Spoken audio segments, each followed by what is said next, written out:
Hello, everyone, and welcome back. This is episode 23 on replay. I'm Sarah. I'm Tessa, and this is Checked Out with Green Hills Public Library. Today's topic is one that I'm really surprised we haven't already done because I am always listening to songs and music on replay when I'm reading a certain book, and we talk about it often. So I'm really surprised that we haven't already spoken about this. I'm sure that it's come up briefly in other episodes, but to have a dedicated episode to it, yeah, this is the first. I was also shocked by that. I think that we've talked a little bit about listening to music while we're reading or that kind of a thing. But yeah, definitely nothing where we were connecting the dots between two specific things.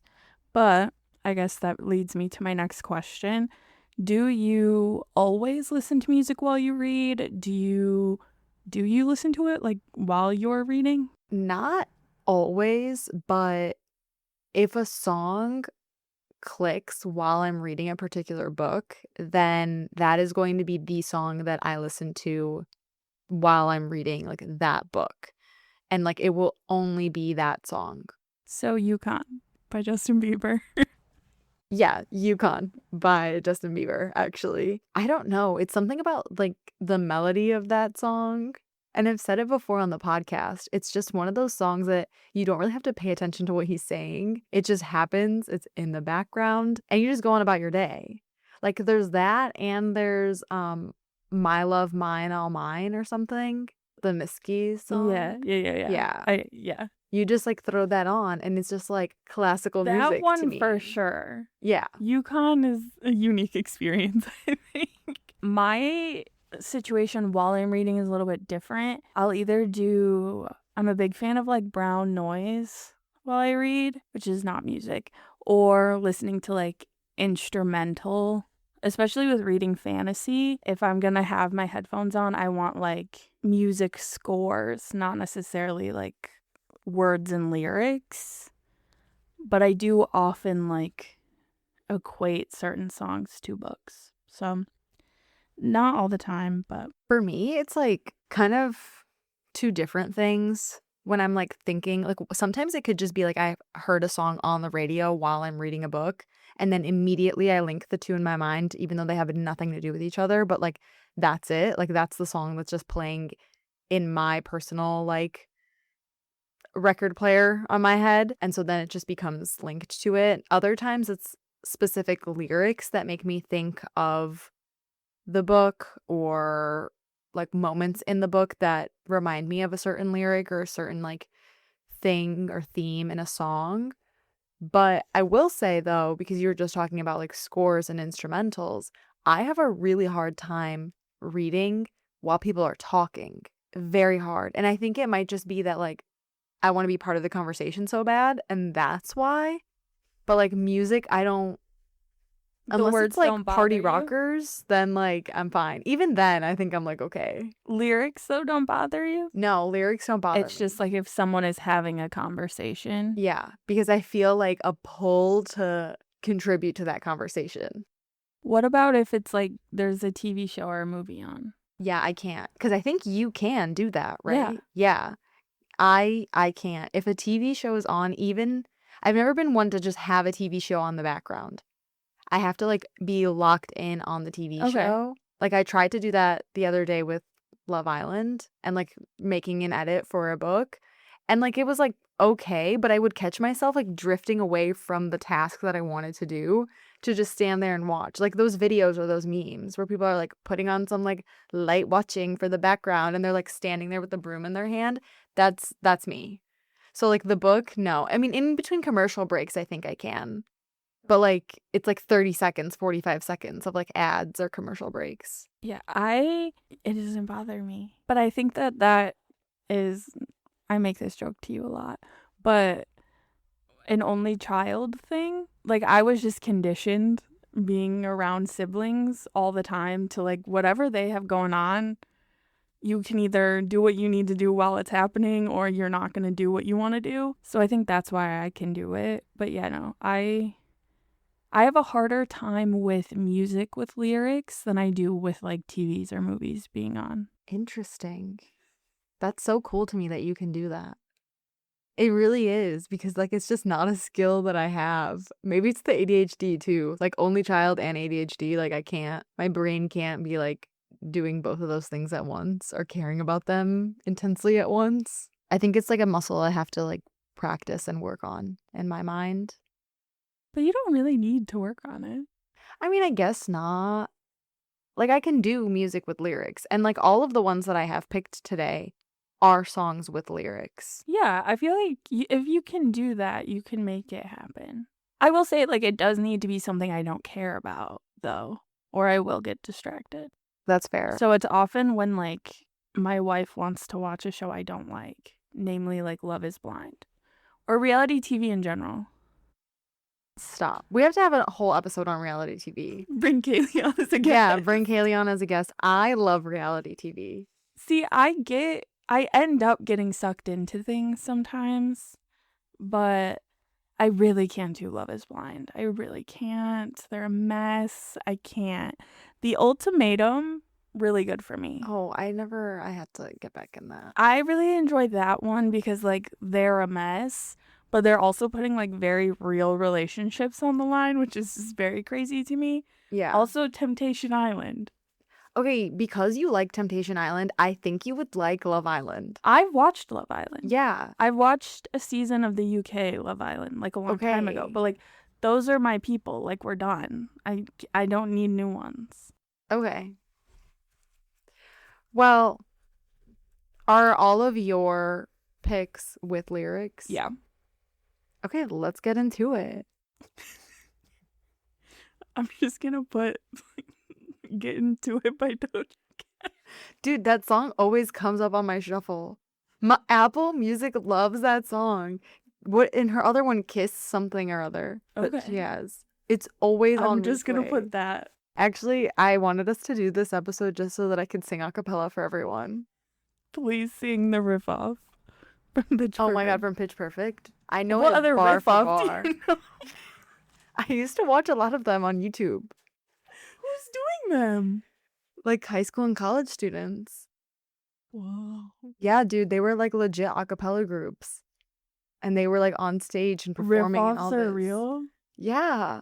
And they would like do them as like part of their competition. I was locked in. Like you couldn't. I knew like certain groups by name. I was following their journeys. No. Yeah. Did I I was even in make it. it big? They didn't even make it big. Not like Pentatonics or whatever they're called. That guy was on Dancing with the Stars. Which one? One of them. My first one is a series that I just read all of them back to back, and now I await the fourth book.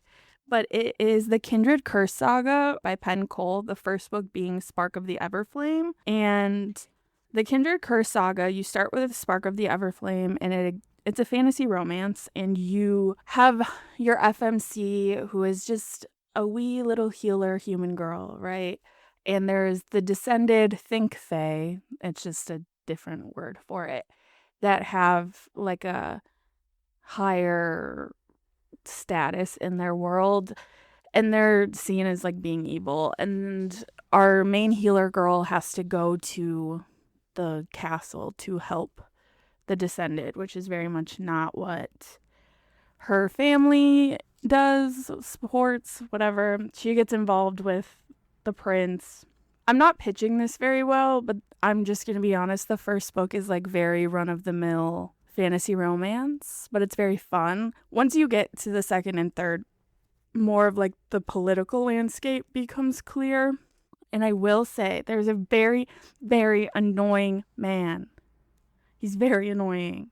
But he is like her boyfriend when the story starts, and he sticks around far too long.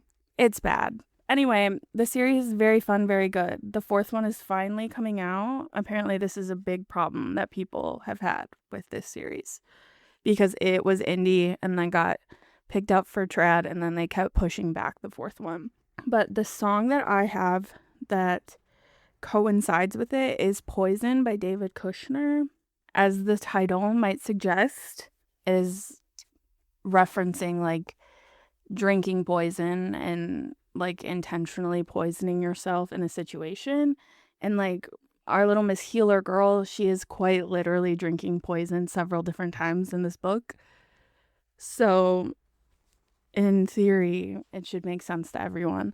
But there's also like a certain level of like the power, poison, and like the song references like close to going under or like close to going insane or like burning yourself out. And that is something that our main character goes through maybe not the first book, but the rest of the series at least. My first one is August Lane by Regina Black.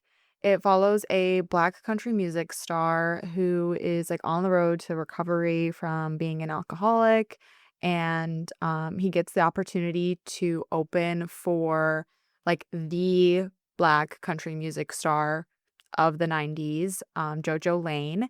And that means like going back to his hometown where he had a really like rough childhood growing up, and where he had a relationship with JoJo Lane's daughter, August Lane, who is like still in that same town. And like he meets her again after, taking up the opportunity to open for her mom. And they kind of like rehash their relationship and what went wrong, and kind of discover elements of themselves and the like dynamic that they had with each other and the dynamic that they had with their families, because like they weren't really aware of what was going on within their own like separate lives. So it was really a very like heartfelt book for sure, and a very emotional read, I would say. I did it on audio and I really enjoyed it. I would recommend, especially if you like Kennedy Ryan books, this is like definitely along that same vein. And the song that I picked is The Great Divide by Noah Kahan. And you might be thinking, Noah Kahan's a good songwriter, singer. What does he know about Black country music? To that, I'm not really sure. But I will say that The Great Divide really, really encompasses the relationship that our two main characters have in this book. Specifically, the lyrics where he says that, like, I think about you all the time, and like this misunderstanding that I have of your life and how bad it might have been for you back then. Because like, again, we get these flashbacks of August and Luke's relationship in the past, and everything kind of coming back up to the surface of like what was going on in their lives when they were in this relationship with each other, and how they can overcome those like hurdles and that trauma to possibly be together again in this like present day. It's no secret that on this podcast, we love Noah Kahan. So it is also no secret that my next one will be a Noah Kahan song. Or a double Noah Kahan song. That sounds good. It reminds me kind of the show Nashville. I never watched that show. My mom did. Yes, Holly. Shout out Holly. But yeah, I never watched Nashville. So I don't know. I think it's just because you said country. Yeah. You know what you should watch? What? Country Strong. Girl, I never heard about that in my life. It's really good. Is it for me? Yeah, it's actually very similar to that book. Tim McGraw is in it. That's a really interesting choice. He's kind of good. Leighton Meester. Really? Mm-hmm. But it's like a very, very good movie. I actually really like Leighton Meester. She's very good in it. You should really watch it. Oh, it's really good. Okay, I'll add it to the IMDb. Yeah. Yeah. Yeah, Gwyneth Paltrow's a like huge country star, and she has addiction problems. Interesting. And you like follow her going on this like tour that's supposed to be like her comeback, and things go very wrong. Okay, I'm sold. You should watch it. Slay. Anyway, back to Noah Kahan.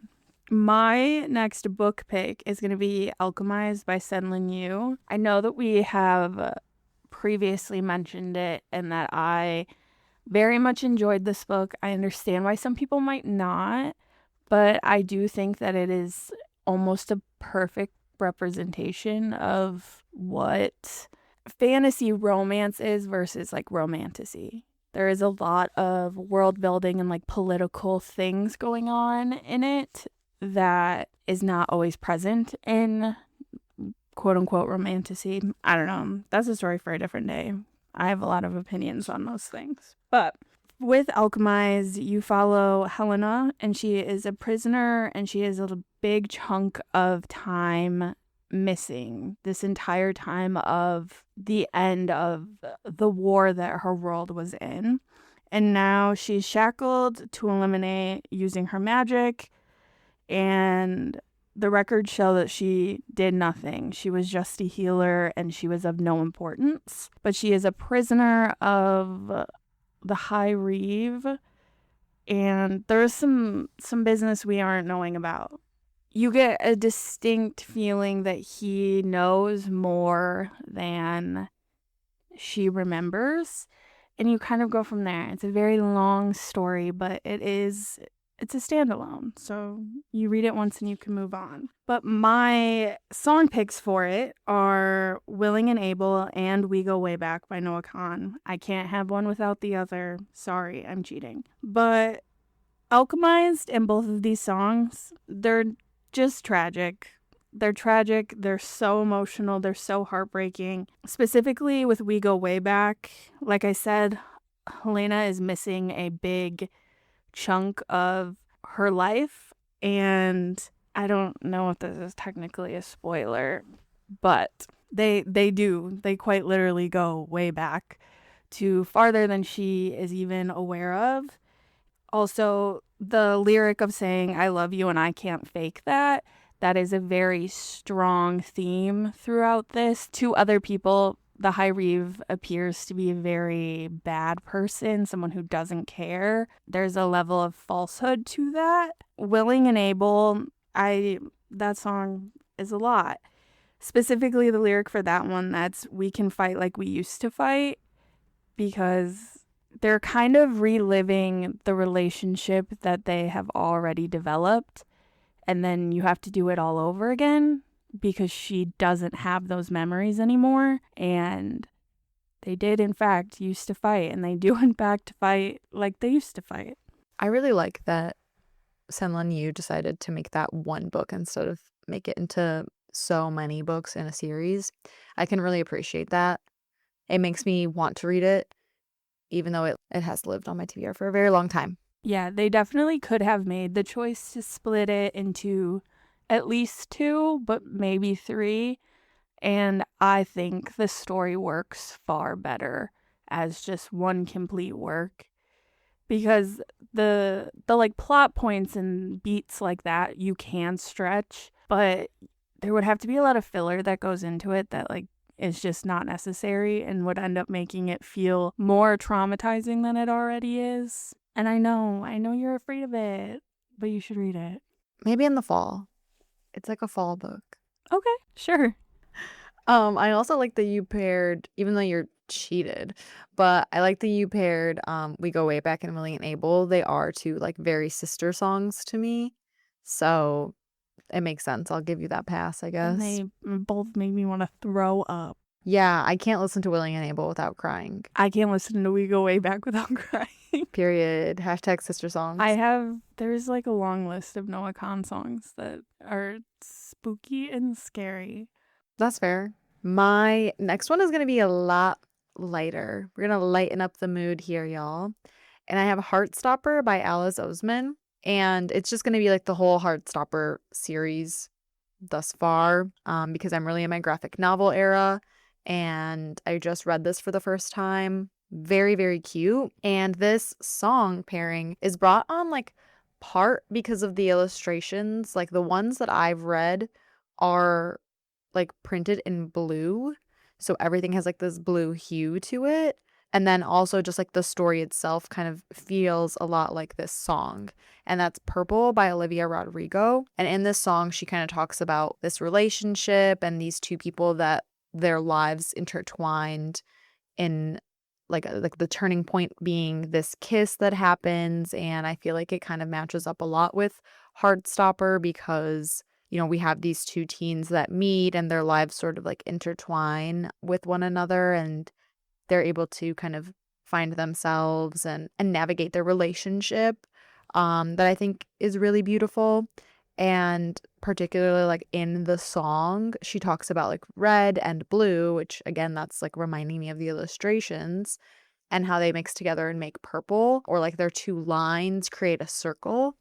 And I just think that that was like really an interesting way to describe a relationship, like these two mixing of colors. And this is not the first person that's ever done this. Like I'm thinking Halsey too, like she was talking about this. When you said blue hue, I was like, tell me we're not bringing colors into Heartstopper right now. No. I went much lighter. Just that like concept that Olivia Rodrigo was talking about and like colors mixing. As I was reading Heartstopper, I couldn't not think about that because one, the colors, two, the meaning behind that, like a mixture. Heartstopper is just so sweet. They're so cute. It is very, very sweet. I will say I'm so sorry, everyone. I couldn't watch the show. And like you had talked to me about this when I started the book, that I would feel that like it's kind of very slow moving and not much like happens. It's very slice of life. Yeah. And like I'm cool. Like I was cool with it in the graphic novel, but I think that because the show matches up with the events in the like graphic novel so well, I was like bored. I'm like, okay, I saw this. Like, I know what happened. Especially with you having read it and then immediately starting the show. Maybe with some distance, once like the new and last Heartstopper graphic novel comes out and you read that and then like you're like, wow, I wish I could go back there. Once you have some time away, maybe you'll like it. But it is, you generally need a little bit more drama than they have going on. Oh, yeah, definitely. And I think, too, that I was, like, in a really good part in the books. And so I was like, okay, I just want to see that on the screen. Like, let's go. I don't want to watch them falling in love all over again. Like, they're in love where I'm at right now. So let's keep it moving, folks. Come on. So that's, yeah, but very cute story. I'd love to say that I'll do a light one, too, but I actually don't have a single light one on this list. Hashtag duality of girl. My next book that I want to talk about is Bury Our Bones in the Midnight Soil by V.E. Schwab. And I know you DNF'd it, okay? And I don't care. It's a great book. It's just not a great book for me. Yeah, people kind of hate it. Well, I don't know if they hate it, but people have a lot to say because they're like, it's not Addie LaRue. Either people think that it's too different from Addie LaRue or they think it's too similar to Addie LaRue. And they use both as an excuse to not like it. See, really hot take. I liked this more than I liked Addie LaRue. I haven't reread Addie LaRue in a very long time, but Bury Our Bones is definitely a better book to me. Yeah, I think that she like took the concept of like what she was trying to do with the devil in that book and like made it more something like more solid. Yeah, because that's what it should have been in Addie LaRue. I'm so sorry, that random man that remembered her name, he shouldn't have been there. I don't even remember that man because I'm just so upset that the devil was not more. That's what I'm saying. We didn't need that man. We needed. Oh, that was the man that like she falls in love with? Yeah, because he remembers her. Yeah, no. No, we needed to be with the devil. Yeah, exactly. Anyway, Bury Our Bones in the Midnight Soil is very much lesbian vampires. And really, what else can we ask for? You are looking at 3 different timelines with characters that, because they are vampires, are existing in those different timelines. I personally really like it. I very much enjoy the quote-unquote villain character that we follow. But I also really enjoy the fact that if you've read that book, you could actually think I'm talking about any of the 3 of them. They all have a little bit of villainy in them. But my song pairing is perhaps maybe not what you would originally think. You might think I would have like a darker song for this, but it is Silver Springs by Fleetwood Mac. And really because like they'll never get away from the sound of the woman that quote unquote loves them in this story. Like I said, there is the villain character who makes decisions on the behalf of our other 2 characters, and because they are vampires and they are intertwined and there are also feelings and relationships involved in that, because they are immortal and they are going to live far longer than a normal human would, they're really never going to be able to escape it because time will go on, humans will come and go, but they will all always be there. Keeping up with my usual trend of just going simply off of vibes, my next one is Not Safe for Work by Nisha J. Tooley. And the song that I picked is Heat Waves by Glass Animals. And there's like a lot of reasons for this. So the first is it takes place on like a tropical resort, and it's sort of like a workplace rivals to lovers situation, but he's like kind of always been into her and she just thinks that he hates her and that he's like a nepo baby and whatever. Of course, they're sharing one room, there's one bed, like all these layers. But it like also really reminded me, the two main characters at least reminded me of the two main characters from Never Have I Ever on Netflix. I absolutely love that show. I love the characters, and like it just the dynamic between Devi and Paxton is just very similar to the dynamic between these two main characters. And Heat Waves, like I don't know if you guys were here for the time when that show first, aired, but there's like a really pivotal scene and Heat Waves plays, and like people were just making a whole bunch of edits with Heat Waves, and so therefore Heat Waves just became the song for this book. Again, like there is just something tropical about it to me. I don't know if I just like put that on the song because the cover is very tropical, but like something about this song just really fits this book. I haven't thought about Never Have I Ever in so long, but it's a great show, especially the first season. I think about it all the time. I loved that show, and I'm not even a person that like typically finishes shows, but I finished that. I mean, it does help that it's like 3 seasons, but there's just something about that show that is like so good. I feel like maybe I just related to Devi a little too much because she's like trying to be so many things and like wants so many things and is also like just grieving, and you all know how I feel about grief in media. I love to see it. I also think that it's interesting that the author of Not Safe for Work started primarily in fantasy romance. Maybe you should try Trial of the Sun Queen. From what I remember of it, her writing is very like fast and easy to get through. Yeah, that is on my TBR because someone had brought it up at like a book event that I was at, and I was like, hold on, I think I'm gonna like this. And then I saw that she had this contemporary book coming out, so I read that first, and it was good. Like her writing is good, but I do think that like it may be too long for my taste, and like there were too many layers or tropes that were trying to be put into it. He has this like secret, spoilers everyone, but not really actually. He has like this secret dessert page where he like tries a bunch of desserts on Instagram, and then he's also like secretly this amazing artist and is always drawing pictures of her, and I'm like, well, what is it? Because he's not both. He simply doesn't have time for both hobbies. So like how is this man doing this at like being the top CEO person of this company? He doesn't have the time, and he's secretly pining for her. How many hobbies can a man have? I'll tell you, maybe one, maybe. And it's usually going to be like pickleball or something. Not pickleball. You're not wrong. Thank you. That is like a lot going on. And does she have any hobbies? Is she doing anything? Honestly, I can't remember. I just know I was so incredibly like just shocked. Like one moment he's like trying a dessert with her, and the next moment she's like, what's in your notebook? And like bam, it's like pictures of her. I'm like, dude, how do you have the time to do this? I mean, he does also draw the desserts, but like also you can't be good at everything. Also, why is he drawing the desserts? Like It's like part of his like arc. I don't even know. I think it's supposed to like humanize him so that he's not like actually a nepo baby, even though he is like a nepo baby. I don't know, but it's a good book. I don't want to like turn anyone off from it. Like it's like a good vibe.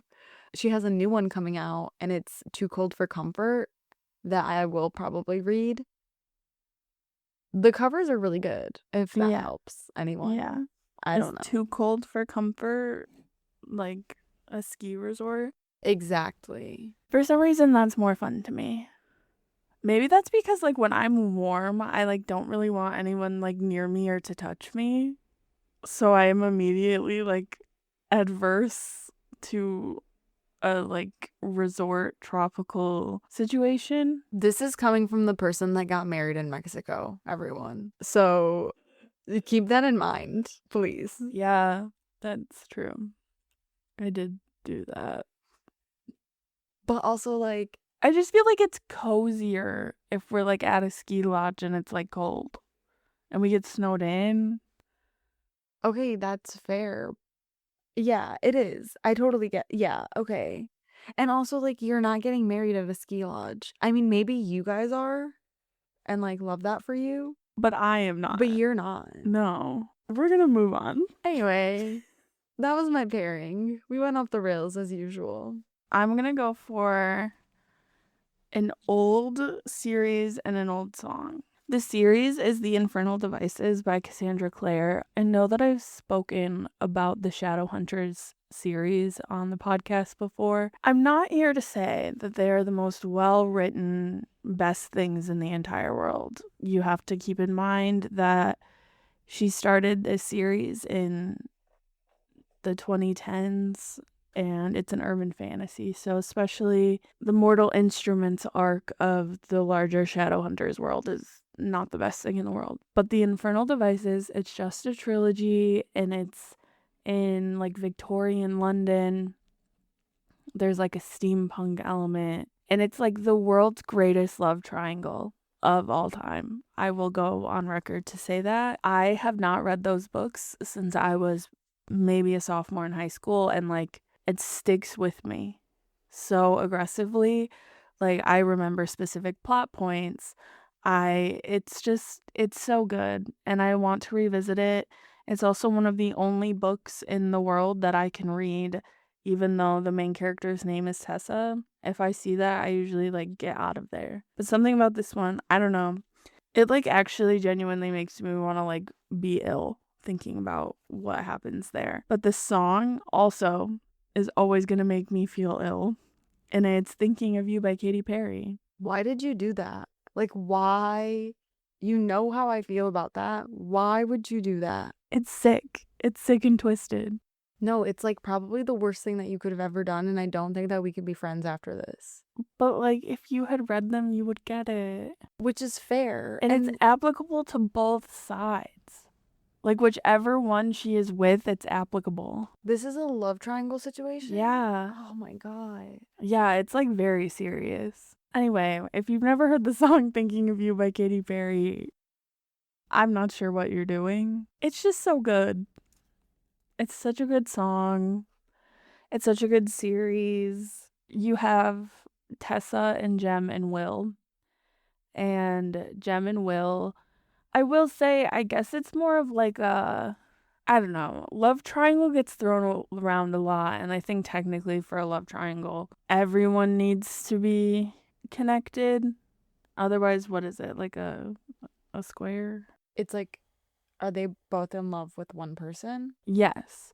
But there's like a level of like bond that the two boys have that like it's not romantic, but it's like there's like because they're shadow hunters, demon hunters, whatever is going on there, they have like this bond ceremony thing that you can do with the person who's like the closest to you, and then like you have certain things that you can do for them to like heal them faster, XYZ, and they are like the closest you could be to a person, but like their platonic love for each other on top of like their like undying love for her, and then her like it's crazy for a YA series. Like the intricacy of the emotions that's going on is crazy, and it's just it makes me want to be sick, and that's the emotion that Thinking of You evokes for me. I would still classify that as a love triangle. Because there's a certain amount of love. Like, it's not just two random people, Yeah. like, vying for her. Yeah. And I think, like, they're linked by like that bond. I feel like Mhm. if you're looking at like a tree of sorts where they're like these people are connected by like a solid line because they're in love, and these people are connected by like a dashed line because they're like best friends. I feel like that's kind of the situation that's happening. Yeah. I also think that like people really go hard for that series, and that kind of scares me because like one, it's like older, but I should just like read it and get over that fear. But two, like if I don't like it, the people that are talking about it still are like the diehard fans. So if I'm like joining the conversation, I'm like, hey, like, don't like this. I Like, will say it had like a resurgence recently on at least online, and I think because of that now people are reading it for the first time. What really helps, like, I would never tell a soul to read The Mortal Instruments for the first time at this juncture of time in life, but it helps a lot with the Infernal Devices that it is Victorian London.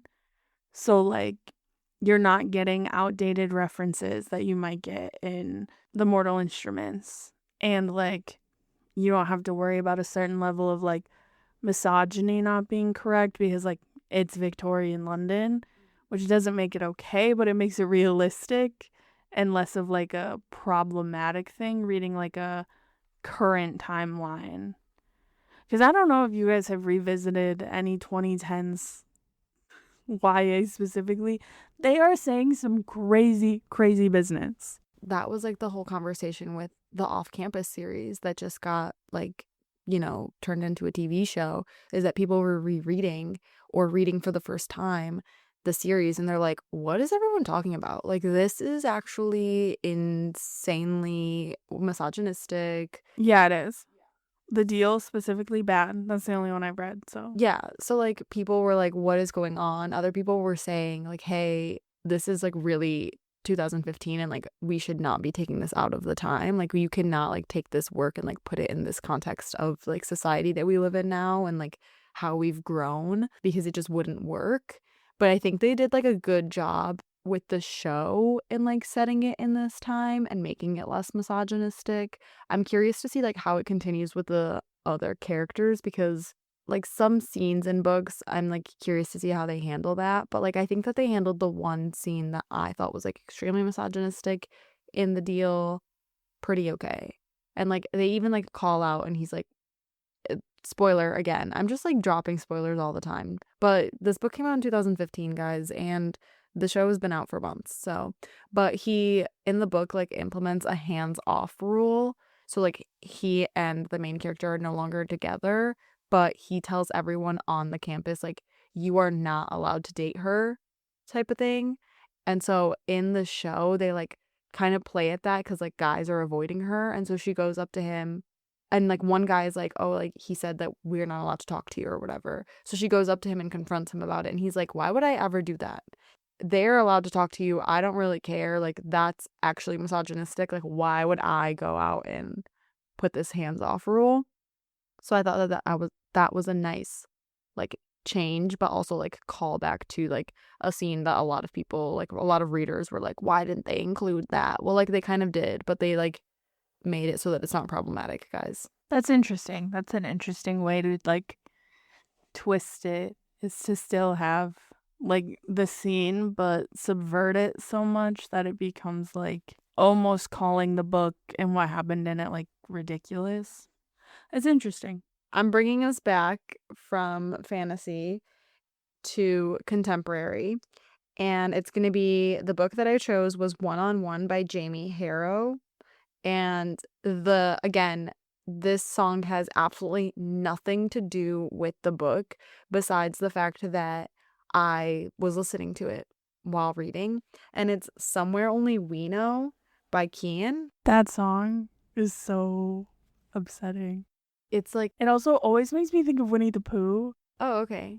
because I think there was, like, a Winnie the Pooh movie that was used in, or, like, there was a commercial. I don't know. But that song is related to Winnie the Pooh somehow. Well, for me, it's related to this sports romance book. So, essentially, One on One is our main character going back to the like college that she attended, and she's hired there to be part of like the basketball's like I think marketing team, something to do with like the basketball team. And one of the coaches on the team is this guy that she like sort of had a thing with when they were both there. So we're getting that like second chance vibe, and also like a really in-depth look into college basketball, which I thought was really interesting. Like I'm not one that's watching college basketball, but looking at like a couple bits of the behind the scenes was very interesting to me. This is another like workplace romance, obviously, but I don't know. Somewhere Only We Know has absolutely nothing to do with the plot. But wait, maybe I can spin this in a certain way. I feel like because they're like coming back to this college place and they're working together again, like in close proximity, there's like unshared and unspoken like moments between them that they're like, wait, are you feeling what I'm feeling kind of vibe? And it's like giving Somewhere Only We Know. When I think of even like the title Somewhere Only We Know is like an intimate thing. Like you share this with another person. And so like only the two of them share like those experiences like on this college campus. You really made that work.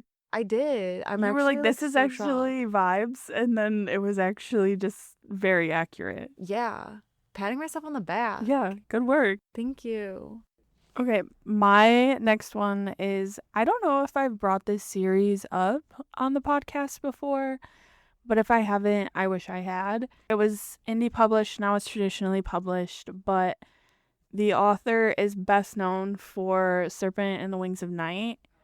But this is Carissa Broadbent's first series that she wrote, and it is Daughter of No Worlds. So the tagline for this is a former slave fighting for justice, a reclusive warrior who no longer believes it exists, and a dark magic that will entangle their fates. And that is just such a baseline situation. But this book is it's a fantasy romance, but it's very fantasy forward, and it's very intense. Both characters are going through a level of trauma that I feel like a lot of fantasy romance characters are. They would rather like brush it to the side for the sake of plot instead of like the author making their characters deal with the trauma that they're putting in their plots. And Daughter of No Worlds definitely addresses that, while also like not shying away from the fact that both characters have like major flaws.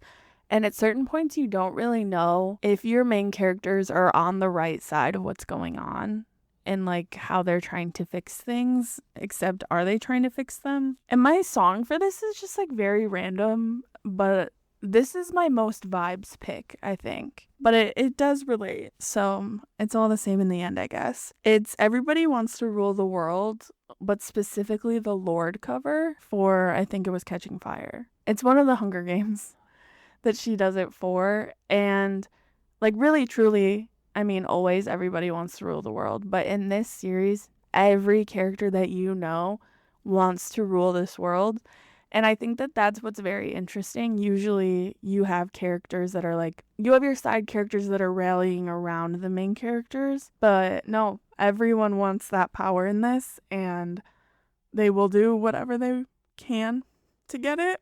And so, yeah, it's a very gritty, like, I feel like Lorde's sound is very fitting for like the atmosphere of that book.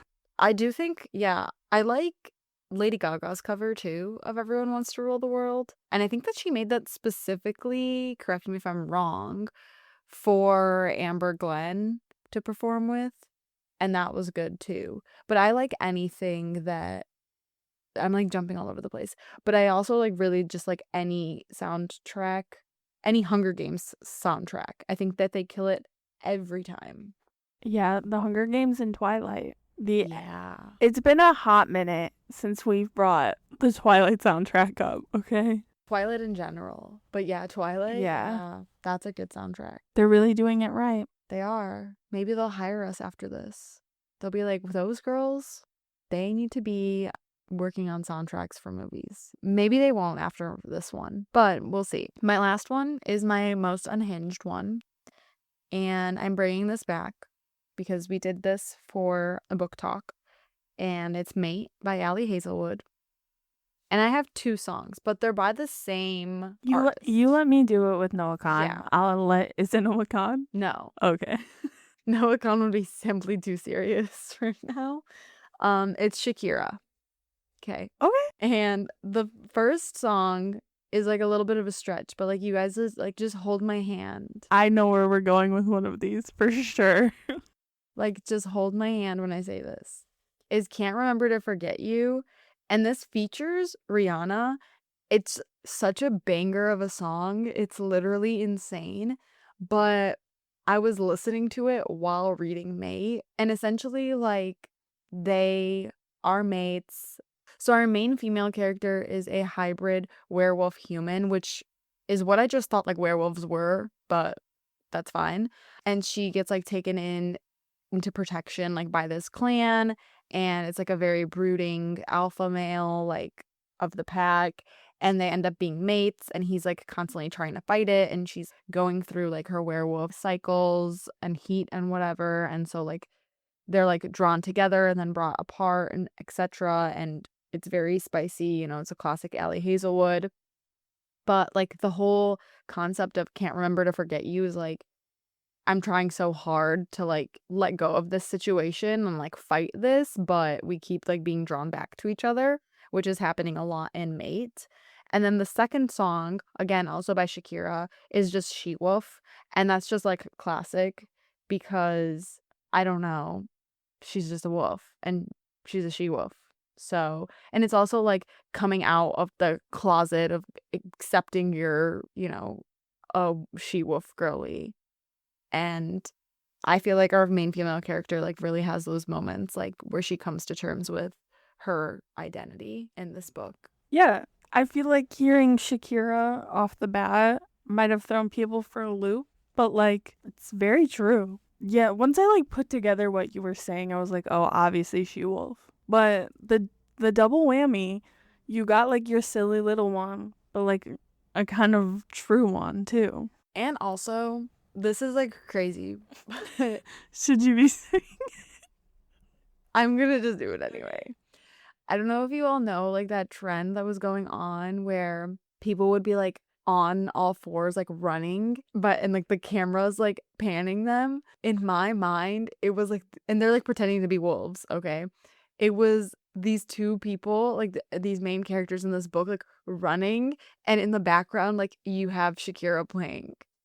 And it's not like Waka Waka Shakira. It's like Can't Remember to Forget You Shakira, you know? Waka Waka? Well, yeah, that's like one of her best songs. Yeah. I had to just throw it. I had to bring it up.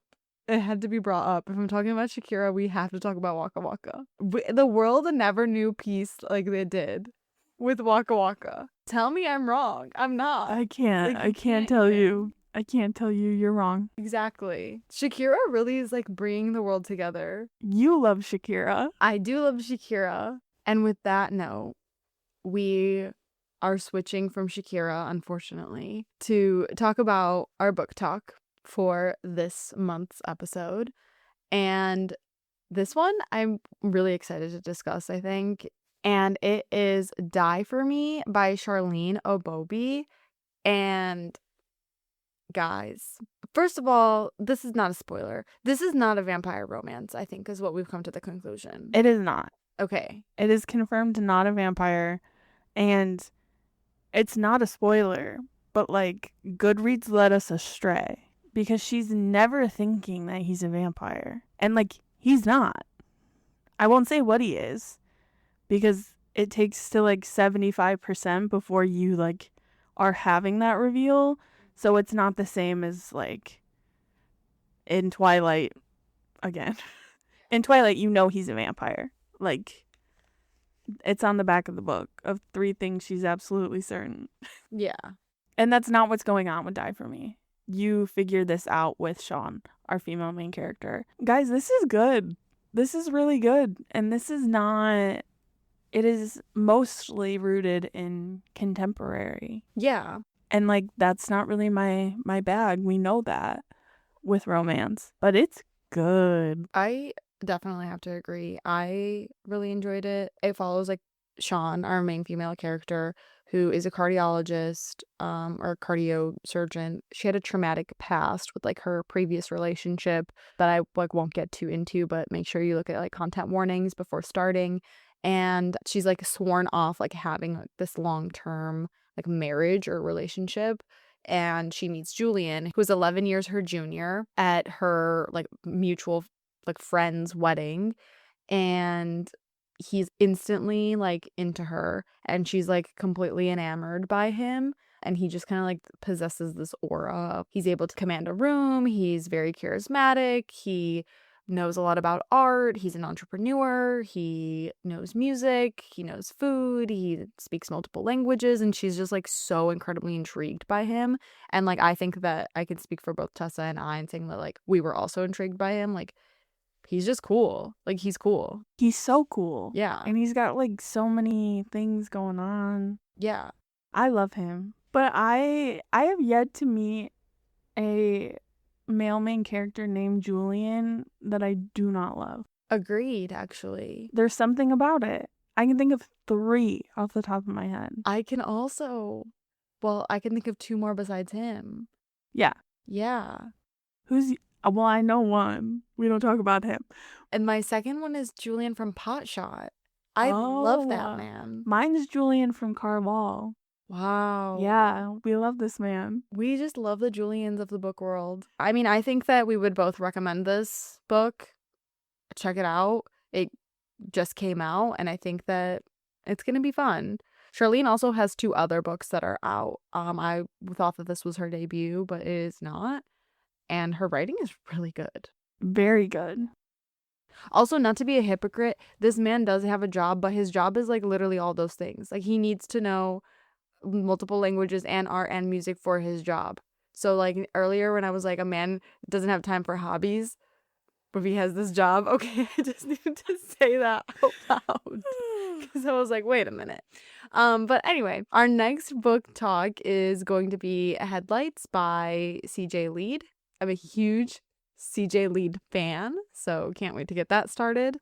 I'm not, so it'll be fun. Yeah, it's going to be a good one for sure. But that concludes this month's episode.